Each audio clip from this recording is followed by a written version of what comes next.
I am a big believer in what I refer to as emotional real estate. We are all born with what I call emotional real estate. It's inherited, it's owed by us from the moment we are out of the womb. The problem is that oftentimes we are born into situations, families that have not themselves had that accessible to them. They themselves didn't know that their emotions have space and their emotions have value and that their emotions are signals and they're there to tell us something about the environment, about the people with or whatever. And so it's very hard for a parent or a caregiver to give that to their kids if they themselves haven't had it. Welcome to Hyperfocus and High Performance with Christine Howe, where we explore how you can work with your brain, build your dreams, and live on purpose with more clarity, creativity, and presence. Today's guest understands what it's like to look successful on the outside while quietly feeling disconnected on the inside. Karen Conlon is a seasoned and licensed psychotherapist and coach who works with high-achieving professionals who are ready to stop overfunctioning and start building emotionally rich, authentic relationships. With over a decade in clinical mental health and a background in leadership and training, she blends deep psychological insight with real-world practicality. Founder of Cohesive Therapy NYC and Expressive Talks Life Coaching, author and the host of the podcast Emotionally Wealthy, where she explores how self-awareness transforms the way we show up in our closest relationships. Welcome, Karen, to the Think Time podcast. I'm so happy that you're here. Thank you, Christine. It's such a pleasure to be here with you. I always love talking with you and chatting, so I'm really happy to be here. Thank you for inviting me. We met, and in our conversation, it was sort of like discovering someone who was running beside me for the last 15 years. I just hadn't looked over there or hadn't seen, or there was a tree line in the way. But it was really neat to just have this conversation where there was such a depth of understanding, and I would say a wealth of emotional understanding. And both being counselors, both having that journey of, we had an understanding 20 years ago, and then 15 years ago, we had a different understanding. And then 10 years ago, 5 years ago, there's a journey and an unraveling of what I would say is deeply embedded 3 to 4 generations of wiring in us. And to look to the side and say, wow, you discovered that too? Oh, you too? And there were so many different points in that conversation where we were realizing the depths that we had to go to unravel what truly is wiring from the generation. So I am thrilled to have your experience shared with the ADHD leaders and high achievers in our audience. And I'm just so happy to talk about this topic as well, which is emotional wealth. And it's something that very few of us were taught how to acquire, how to invest in, and how to reap the rewards over time from. So Karen, would you please start out by telling us a little bit about who you are and what led you to this very important work? Thank you so much for that beautiful introduction. And also, first off, I want to just say I could not agree with you more. When you and I started talking with each other, first it started off, about business and podcasting and all that. And then we very quickly started to notice that the similarities were so many. There was such a deep understanding. And there's something incredibly healing, if you will, about being able to just meet someone who can meet you where you're at. And we were able to come together on these deeper levels of understanding, mutual understanding, empathy. And even though we haven't walked in each other's shoes necessarily, there was this just basic level of I get you that was just so easy. And that is one of the things that I really want to help people promote and understand about themselves. What you and I experienced, I want that for other people. I want that for more people because there's something incredibly grounding and peaceful and healing and normalizing when you can connect with a person on a level like that. And it doesn't mean that you have to connect with every person. That's not what this is about. It is really about connecting on a basic level, like, I see you. And that's basically what it came down to, right? I see you. And so to answer your question about how I came to this work, so the first half of what I call the first half of my life was really doing more traditional stuff. I was working either in sales or sales training. I was in corporate America, something always related to that. I did a lot of traveling for work. It was just a very, very different life. And throughout my whole life, throughout my whole journey, I was always achieving and producing and really trying my best to do the best at whatever it was that I was doing. I wasn't aware of it at the time, but in hindsight, obviously now I get that a lot of my motivation was based on fear of maybe not being enough, or that I wasn't bringing enough value. I didn't realize that I didn't think that just me, myself, and I was enough. And so I worked really hard to do really well, or actually, or excel rather, at anything and everything that I put my mind to. Quite honestly, it wasn't until later in life that I started to realize, wait a minute, what am I doing? I am burning myself out. And then I feel really disappointed when now all of my labor and everything that I'm doing has just now become an expectation. There's no appreciation for it. Like, this is just what they expect from Karen. And it took a few hits, emotional hits, psychological hits, for me to finally refocus the attention back on myself and start looking at, what is it about me that I need to look at and change? That is the shift. Is that not the shift when it feels like the things outside of us impact us until we see, oh, I have a part to play and I can only control my part. I love that that is the moment you saw inside.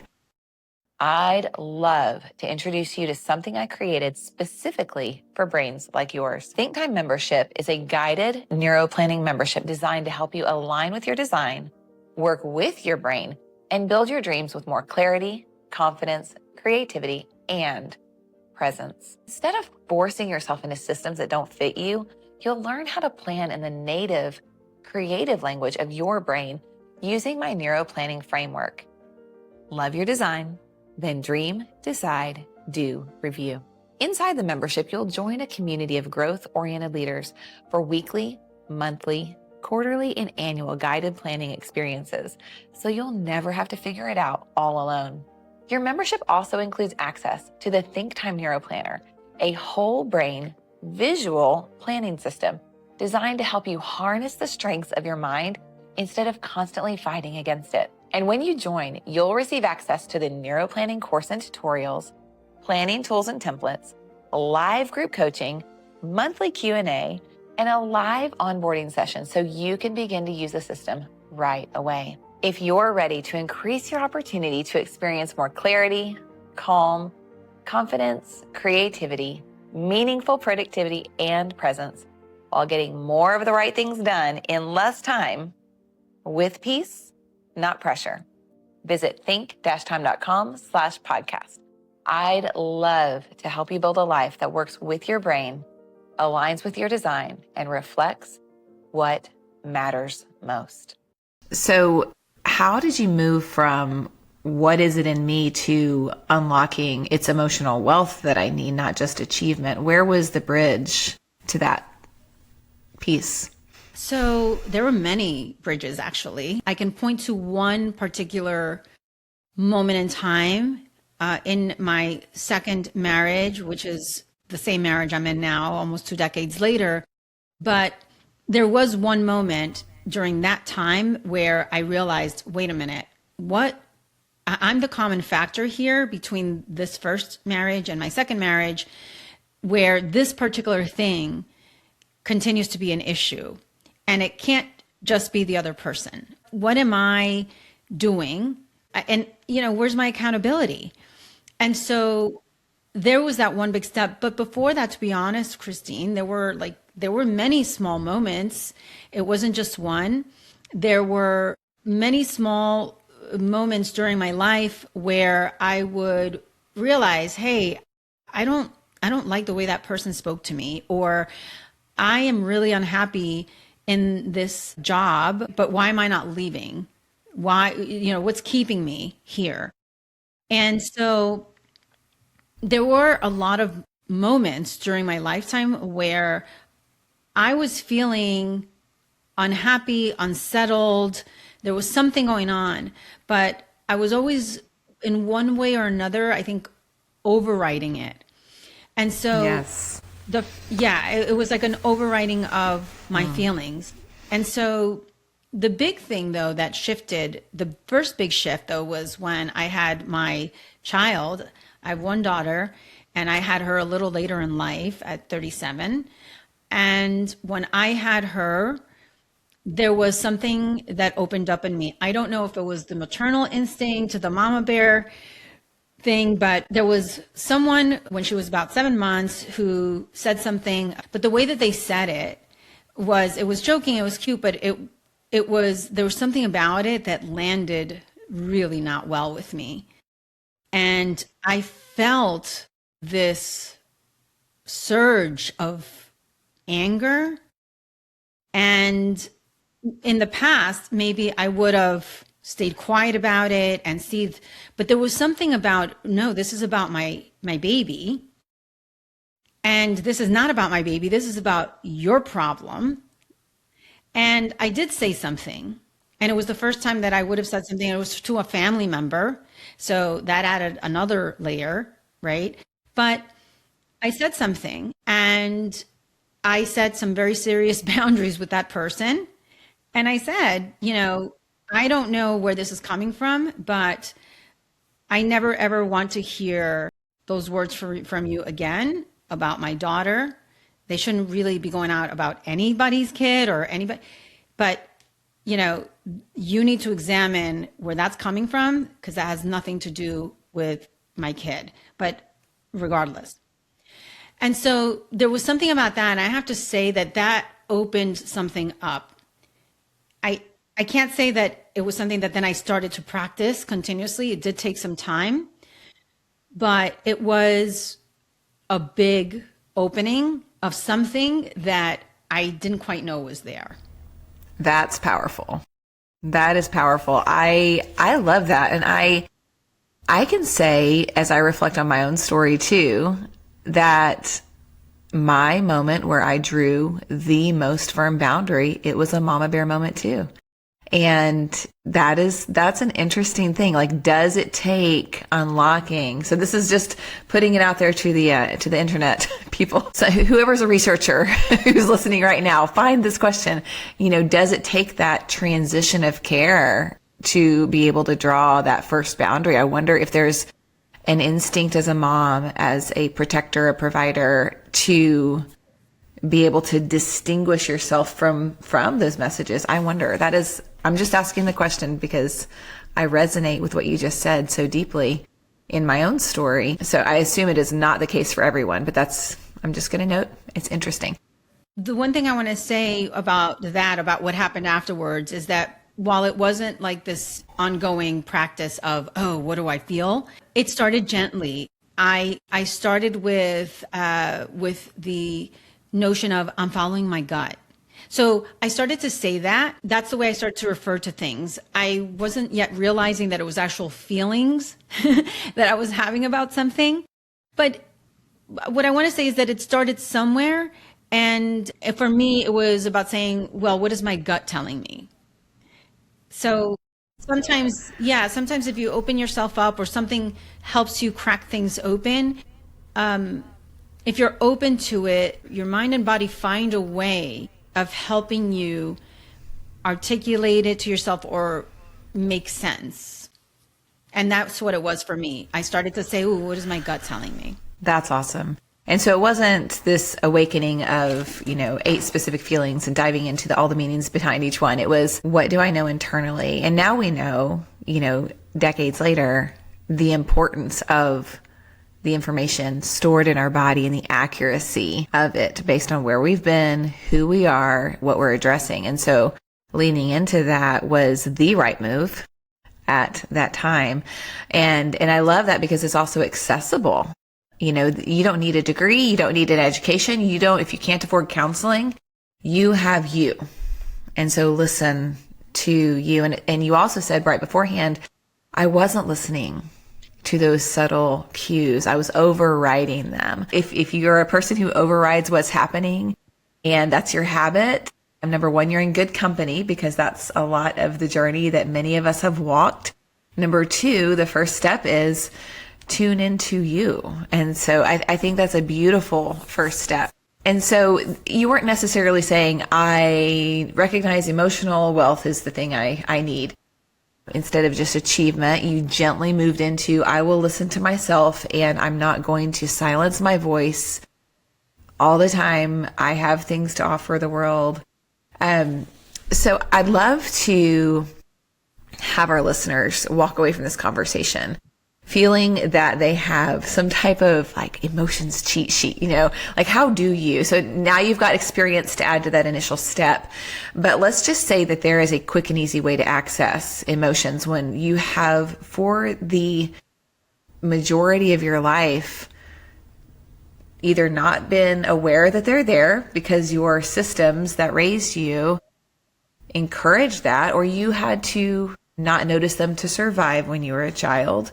If you didn't have a voice in that family system and you weren't supposed to, then you survived in that family or that church or that community or that group by staying quiet. Dr. Phil would say, how's that working for you now? It doesn't work. It helped you survive, but it doesn't help you thrive.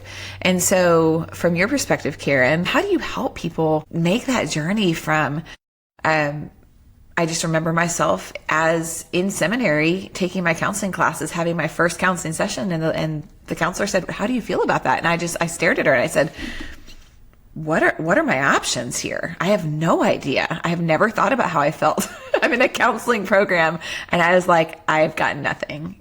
And so how do you take someone from that, I've got nothing, to I can name what I feel. I can, trust my gut, differentiating all the symbols. What's the journey? So I think the first thing that I would say to people is to be kind with yourselves and remember that this is new territory for you. I am a big believer in what I refer to as emotional real estate. We are all born with what I call emotional real estate. It's inherited, it's owed by us from the moment we are out of the womb. And the problem is that oftentimes we are born into situations, families that have not themselves had that accessible to them. They themselves didn't know that their emotions have space and their emotions have value, and that their emotions are signals and they're there to tell us something about the environment, about the people we're with, or whatever. And so it's very hard for a parent or a caregiver to give that to their kids if they themselves haven't had it. And so the first thing I would say to people is know that you are learning something new. And so be kind to yourself. This is not laziness. This is not you trying to avoid just because you don't wanna, right? And I would say to then follow that up with being curious. So if you're feeling a little something, usually our bodies give us a little bit of a signal, right? Sometimes our chest tightens up, we get a little sort of butterfly feeling, or knots in our stomach, or maybe our shoulders tense up. Our bodies do give us some signals, oftentimes way before it becomes a conscious thought. And so if you're feeling anything at all, I would say start there and get curious. So it's hard to come up with words and emotions if you have a limited vocabulary. And most of us will start with, oh, I'm angry, I'm disappointed, I'm sad. We have the main, 5 or 6 emotions that we go to.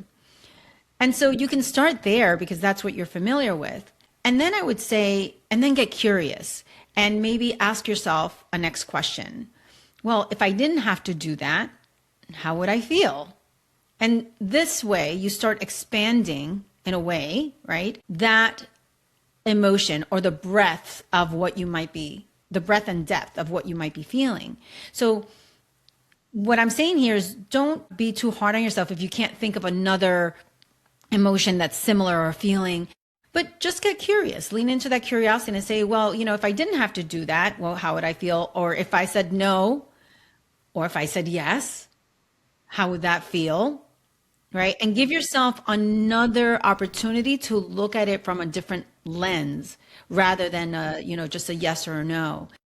The other thing I would say, and still in the spirit of curiosity, is ask yourself, and I'm thinking about specifically also with neurodivergence, am I just distracting myself or am I being lazy because I'm avoiding the thing? And I would say, ask yourself, is it laziness or is it boredom? Is there another way of defining this? Is it a task that when I think about it, I just cringe at the thought of doing it because I'm so bored? Is it distraction or disinterest? And so that's what I mean when I say continue to lean into curiosity, because if you start off with a word, can you give yourself another way of looking at it or another way of potentially considering, well, what else might this be about? And that's it. Now, the one thing that does require is taking a pause. And that a lot of times is actually the hardest part of everything, of all of this, is just taking that pause. That does require, all of this requires practice, but taking a pause, I find, is particularly hard for people because we tend to want to be on the go, go, go, go, go, go. And taking a pause feels like a waste of time. Like I could be doing something else. I could be doing something productive right now. Where's the value in this? We're always looking for value, right? We find value in productivity. We find value in achievements. We find value in all these things because these things are tangible. And so we often struggle with the intangibles, with the things like, where's the value in taking a pause? And just like silence can speak incredibly loudly and can say so much, pause can do the same thing for you when you allow yourself to take it and then, have a path forward. I love that. And I think as you're talking about pausing and productivity, which is, part of what we're interested at Think Time, we want to get more done in less time. I almost hear a symphony in the background. And what would the notes be without the pauses in between?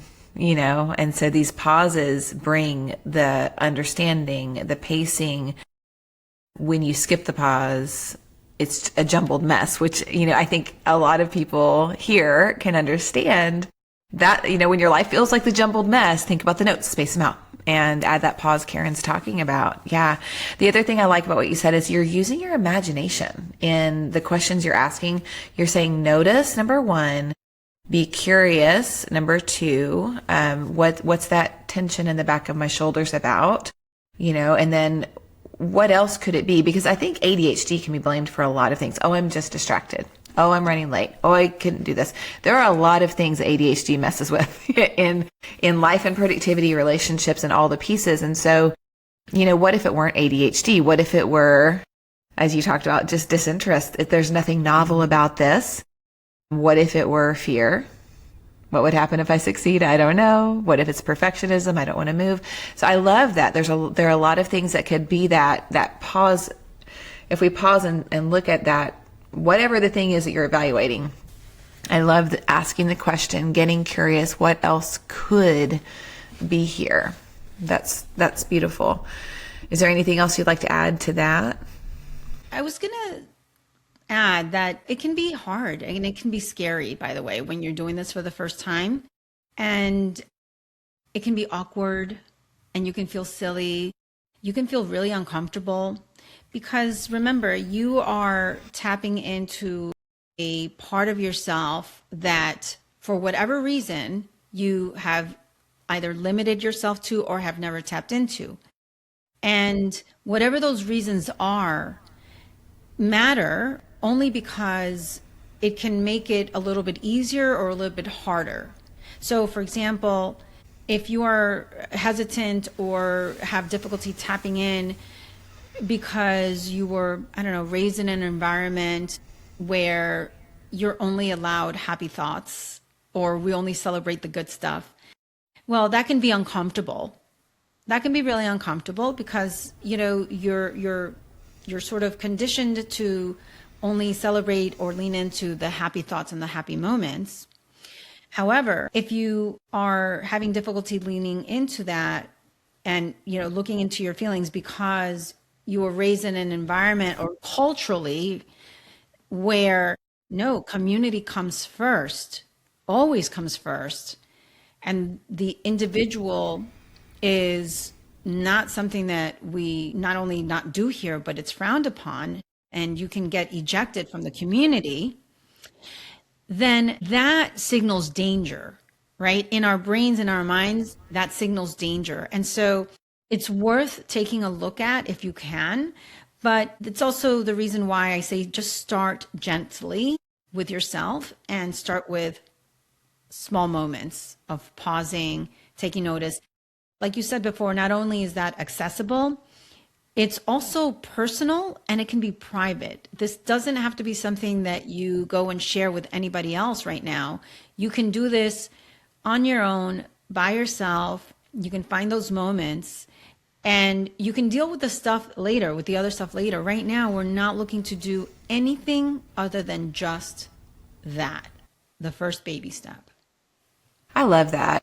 Yesterday, my kids said, Mom, come here. You got to see this. And I ran outside and there were these beautiful tulips that had just, they grew to be about 4 inches already. And the leaves had been covering them. We just came out of this big snowstorm. And I just thought of these beautiful flowers doing the work underneath the ground through the ice storm that was epic and it set all sorts of records here in the Nashville area. And yet under the ground, this little bulb was doing the work to grow, and it didn't pop out of the soil until it was time. It didn't share what it was doing underneath the ground until it was time. It was working in the silence and the stillness under the ground for months. And it's so cute, and I can't wait. I have to post a picture of it, but that reminds me of the work underneath. And it doesn't need, I love that you said that, it doesn't need to be shared. And that can be the work that's private. And when it's time to share, you'll know. But that's a beautiful freedom to be able to move into this process, almost eliminating external judgment for a minute because it's private. Yes. And a lot of conversations on relationships and connection, vulnerability is key. So we just mentioned, actually, you might not want to share this piece for a while. And you even said the word danger, which I don't hear a lot of people validating that our body is keeping us safe, and actually safe sometimes, by keeping us quiet. And so when you choose to speak, you know, when you choose to say, actually, that's not the way I prefer my baby to be talked to, or whatever the boundary needs to be, there is a power in using your voice. And at times, there can be some other dynamics at play that you're intuitively aware of, and that the entire group is intuitively aware of, and everyone is staying in line because they're all aware of that very intuitive understanding. And so there's so much talk about connection. And I bring this up because I did not know about this until it was really far, far into my journey. And it would have been so wonderful to have known decades prior that there are times to be vulnerable and there are times to not be vulnerable. Can you speak to that and help people have discernment and wisdom in the timing and in the placement of vulnerability? Yeah.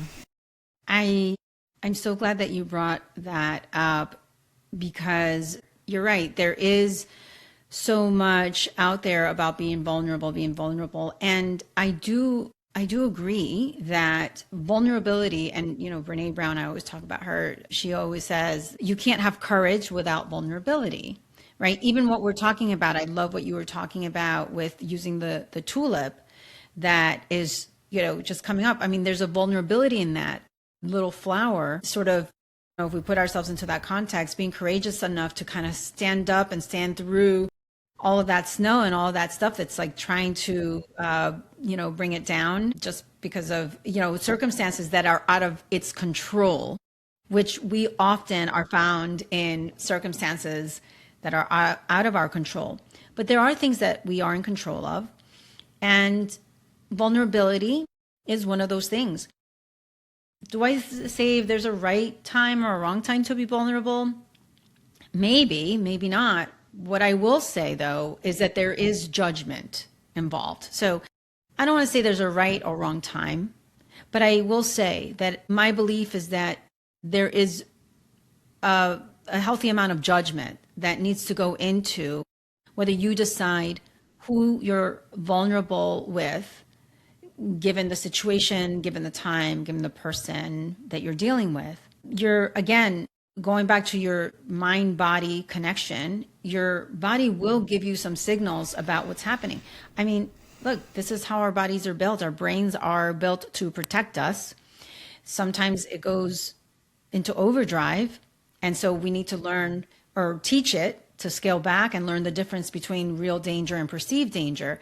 When I was living in the city, and if I was out at night or walking home from work at night, was that alley a shortcut? Sure. But if my signal said, don't go down that alley, yeah, I was not going to go down the alley. Sometimes we come across people in an elevator where, you smile and say hi and you feel perfectly comfortable. And other times there's something about them and they haven't said a thing to you, but there's just something about that energy, something about them that, you just feel it and your body is letting you know there's something off here. And so I would say to follow that and allow yourself to tap into that. Look, the worst that could happen is that maybe you're not vulnerable. And then later you get to know the person, decide, oh, this is somebody that I trust. And I think that this comes back to what we were talking about is self-trust. And it takes time, especially if you're very accustomed to going outside of yourself, looking to other people to tell you, is this good? Do you think this person's okay? So if that's the tendency, is to go outside of yourself and externally. And by the way, there's nothing wrong with that. What I am saying, though, is that if that's the only thing you're doing, then you are doing a disservice to yourself because you have a built-in detector that can help you make those decisions. You can check in with other people, of course, and say, I'm getting this feeling that da-da-da. What do you think? Keep in mind that other person's detector is going to give them their own signals about that person based on their own experiences, right? If that person came from an environment or a relationship where, there was a certain level of dysfunction or verbal abuse or, some kind of situation where their tolerance for certain behaviors or being talked to is a lot higher than yours, than what you came with, well, you might be checking in with a person who's going to say to you, oh, they're fine. What do you mean? You're exaggerating. You're being too sensitive. And so that's where the danger lies, is when you're only checking in with other people, because what you're basically doing is giving your power over to other people to make decisions for you. And you have a level of discernment already instilled that you're born with. And so that's important to keep in mind, is that when you're going to be vulnerable with someone, there's a certain level of, sure, cognition and intellect and things like that we put into play, that factor in. But there is what your body's telling you. Yeah, I love what you're saying. And, when we were growing up, everything was built around your thoughts lead your feelings. And now we know in neuroscience, based on how you're feeling, your thoughts are directing you. And so what you're saying is to tune in to your body. And you're also saying that being aware of how your body is going to impact the type of thought you'll have, and also for the people you could ask in your life. And so one other thing I heard you say was also self-trust. So when we're talking about being vulnerable, that is about other trust. And vulnerability is other trust. And you pointed it back to self-trust, discernment, and judgment about when to other trust, when to be vulnerable. If I can make vulnerable a verb, I would say when to vulnerable with others. And I love that. Yeah, let's make that a verb from now on. When are we going to be vulnerable with others? Okay, well, let's shift a little bit here. So we're working with high achievers, both of us do, and you've used the term overachiever at times, and you've used the term high achiever at times. So how do you see the difference? Is this something that is just a very narrow difference, or is this something that has a chasm in between these two? That's such a great question. I'm so glad that you asked it. So the answer I'll give you to this is mine. This is not research-based. This is based on my personal experience and my experience with working with so many high-achieving clients and overachievers over the years. So the way that I define the difference is this. With high achievers, right, we are looking at people who are very oftentimes goal-oriented, sort of eye on the prize. They're looking at the achievements, the accolades. There are things that are tangible that they're usually looking for and looking to accomplish. I would also say that with pure high achievers, because there is an overlap that I want to talk about in a moment, but with pure high achievers, there's also an identity that I would say is tied to it. So for example, there are narratives like, I'm a hard worker, I can do better, go for the best, I can't quit. And a certain type of, I would say, ownership that they have around their lives and their goals and their destinies. They may or may not have people-pleasing tendencies, or they may have, very, very good boundaries, actually, that keep their eye on the prize or keep them on track towards their intended goals. Failure, I think, also for high achievers is seen as a challenge and an opportunity. It's not something where now they're like, ugh, this is it for me. No, failure is actually kind of a bit of a fuel, if you will. And also, high achievement is sometimes motivated by personal desires, and other times it's also motivated by a feeling of needing to prove your value or worth. And this is where there's this, I think, some kind of an overlap with an overachiever. So when I look at the overachiever, it's different in some ways, because I wouldn't say that an overachiever is always necessarily playing on their strengths as much as they're trying to avoid discomfort. So sometimes there can be a bit of an obsessive quality with overachievement that can really push people to burn out, because there are blinders on around, when good enough is good enough. Good enough is usually not good enough. And so, they're not necessarily playing to their strengths, whereas high achievers tend to be playing to their strengths. The other thing too is that because of this also, there's a tendency, I think, for overachievers to try to sort of do things even beyond their reach.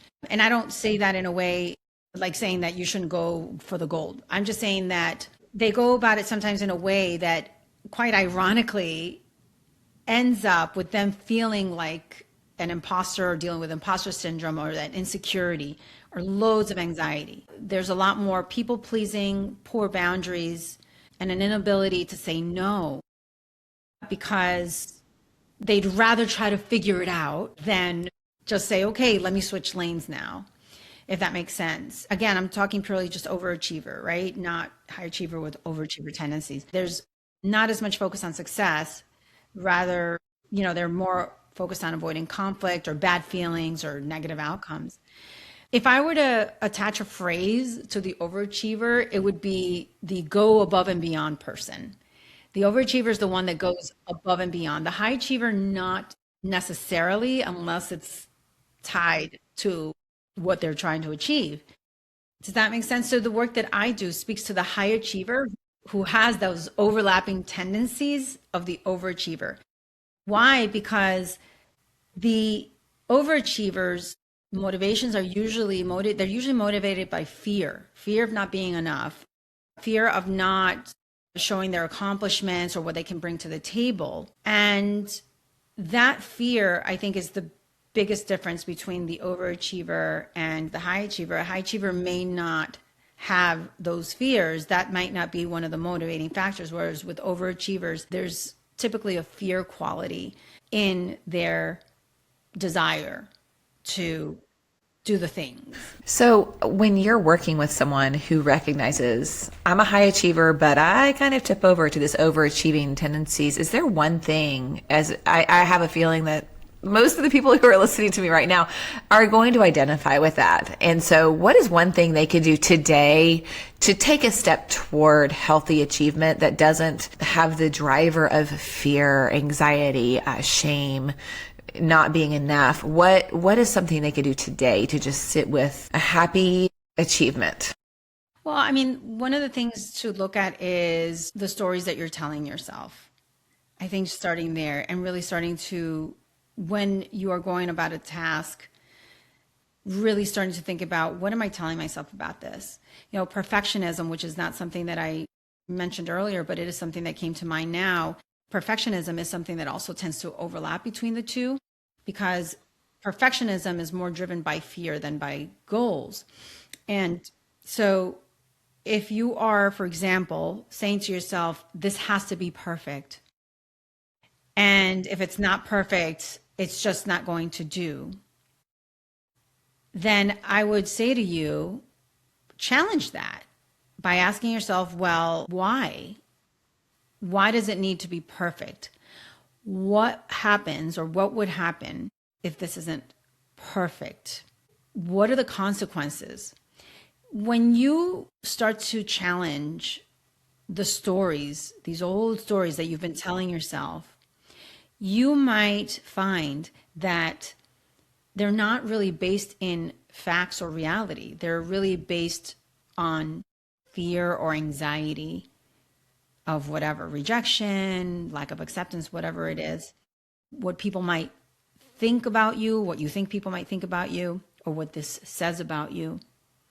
And so that's one of the things that I would absolutely start with, is just really starting to look at the narratives. What are the stories that I'm telling myself about why I'm motivated to do this? And what would actually really happen if this wasn't perfect? Would I be this hard if it was someone that I cared about, or someone, who I know my opinion matters and really would impact their behavior, their mental health, their well-being? Is this the same thing that I would say to them? Ooh, that's good. And what that points to, what I'm hearing, is self-love. I know I love this other person over here. I would never expect that of them. Of course they can't get it all done. I don't want them to be perfect. I want them to show up and be fully them. And so when you turn that back to you, then it's like, oh, loving myself as I love other people. Because there are people in the world who struggle with selfishness and all of that.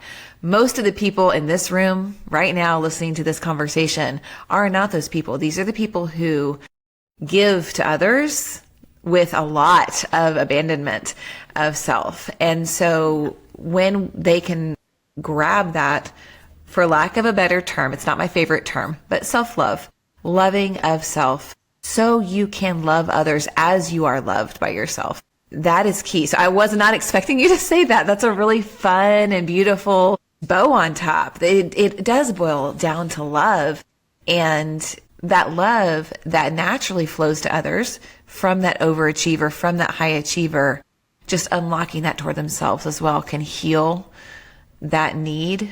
Is that what you're suggesting? Yeah. And, I want to say that creating or realization that you do have self-love, that can also be hard, because when we are so used to focusing on other people and their emotional well-being, and we're also focused on, how are you? Are you doing okay?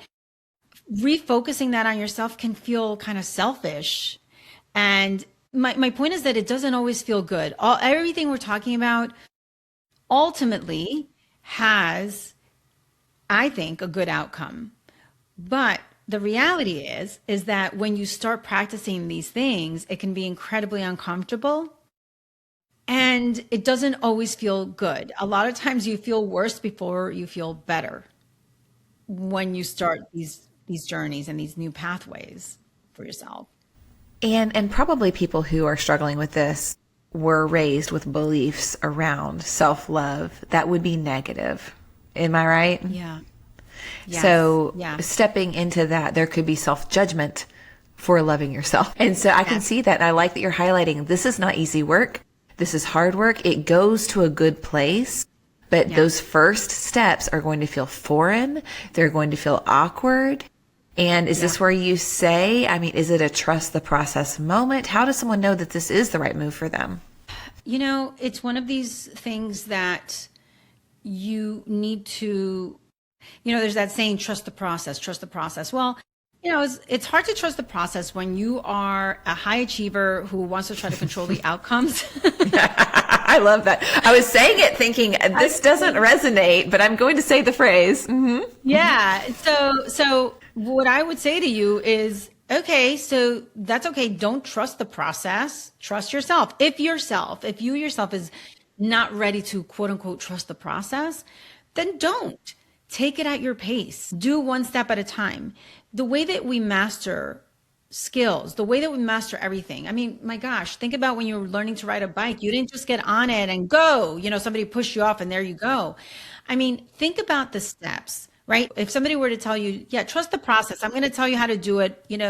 Put your butt on the seat here. You put your legs here, and then you do this, and then I'm going to push you and just go. Trust the process.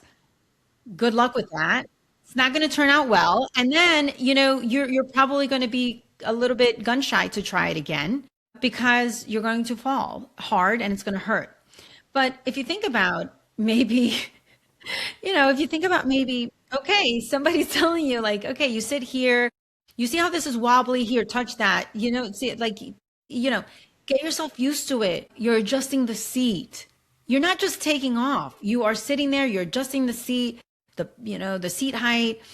How does this feel? Oh, kind of move the wheels around, and maybe put your foot there and just take one pedal. Ooh, you're kind of losing your ground there, but you're not losing your ground so much that you can't catch yourself. And this is how we master things. We master things small, micro steps at a time. And so again, if you don't trust the process, then don't trust the process. Do it at your own pace. That's okay. I love that. It reminds me of yesterday, my 4-year-old, we have this big hill of wood chips, and he wanted to ride the bike down the wood chips. And so we went through those steps. It's a great idea, right? But I was like, helmet first, number one. And then let me get a rake and let's rake down the wood chips so it's not like a steep incline. It's like this, and so we went through that process yesterday, and I love that. We're going to make it smoother. We're going to make it lighter. He doesn't know what grade is. He doesn't know what a 5% grade versus a 70% grade is. And but yet I wanted him to get the experience of going down the hill on a bike. And so we started 2 feet up, and then we did 4 feet up, and a little bit at a time, so that he could bit by bit become comfortable with Yes. that exciting feeling of riding the bike down the hill. You know, we are coming here to the end of this time period and so much more conversation to go into. So when a listener recognizes themselves in this conversation and they say, that's what I need, I don't know how to go about achieving this, what are some steps that you offer, Karen, for people to become more curious about their lives, to notice what's happening and to take gentle steps toward becoming emotionally connected and then ultimately emotionally wealthy? Oh, I'm so glad you asked that. I have a few steps, and I'm going to try to, I think, summarize them as much as possible. The first thing is, again, really looking at the narrative and looking at how you're speaking to yourself. For example, before we were talking about selfishness, right? When we are first thinking about ourselves. Is there a way that we can look at it differently? Can we reframe this for ourselves? Can we redefine it? Selfishness is a word that we have made a really negative connotation to. So if we can change it for ourselves and say, this isn't a divisive, just self-serving choice. When we think about ourselves and we support ourselves, our relationships improve. The new relationships that we make or create are coming from a different lens and with a lens of self-trust and a sense of knowing ourselves and what we want. If it helps you, if you're more goal and intellectually oriented, okay, fine. Then think of it as, will this give me a desired outcome? If I take care of myself, will this ultimately, give me a desired outcome? So again, really looking at what are the stories that you're telling yourself and really looking to see if they're helping you. Are they serving you?